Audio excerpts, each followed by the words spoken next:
Hey, Yara here. Welcome to my office.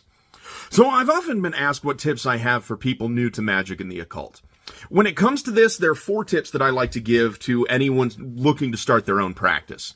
First of all, don't take everything you read as 100% truth. I've been practicing for decades and I have read a lot of trash. But finding good occult information out there is like finding a needle in a haystack. And tangentially related, you're probably going to want to read as much as you can. Just because a book starts off like it has nothing doesn't mean that you can't find a nugget of wisdom in between those pages. Related to reading, my second tip is to start getting some journals and getting into the habit of daily writing. This tip is as important for new practitioners as it is for seasoned veterans. I've always suggested keeping a minimum of 3 journals. The first one is going to be your log of your nightly dreams.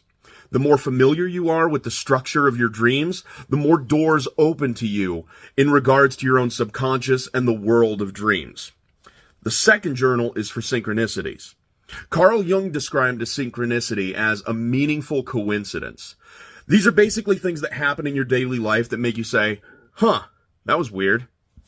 And what's even more weird is the fact that the more you start noticing them, the more they start happening. There's lots to be said about synchronicities, but many of the people that I've come into contact with believe that they have something to do with universal alignment, or that you're moving along the path that you were intended to follow. The last journal that you need to keep is your magical journal. Here's where you'll keep track of everything. Keep track of what you do, why you do it, what things work, what things don't. And this is so that you can start building upon your practice and keeping track of what things do work and what things don't, that let your magic and your practice turn into a personalized and effective tool. The third tip for practice is to practice. Practice as much as you can. The reason it's called a practice is because it gets better the more you do it. Start off small. Don't try to do things with a high failure rate. Just like I wouldn't hand somebody a copy of Grey's Anatomy off the street and expect them to perform brain surgery at the end of the day, I don't expect you to start practicing immediately and expect fantastic results. Work slowly. Belief is a tool, and the stronger you believe in something, the more effective your practice is going to be. If you start off with something small, you'll be more able to build up your belief. Conversely, if you start expecting big results, you're more likely to disappoint yourself and doubt your own abilities. Finally, don't take yourself or your magic too seriously. This can lead to what's commonly referred to as magicitis, and this is the occult equivalent of people being way too full of themselves.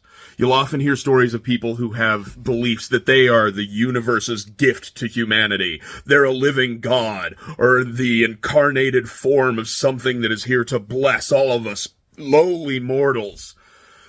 The only thing this does is ruin and push away the thing that is absolutely the most important when it comes to any person or any practice. And that is your community. That is every single person that you are surrounded with. That is your friends. That is your family. And by getting into that mindset, you'll ruin all of it. So those 4 things are the most important tips that I can provide. But understand that everything I say comes from my own experience. So what works for me won't necessarily work for you. And that's fine. If what I can offer helps you, great. If it doesn't, at least I hope it's entertaining.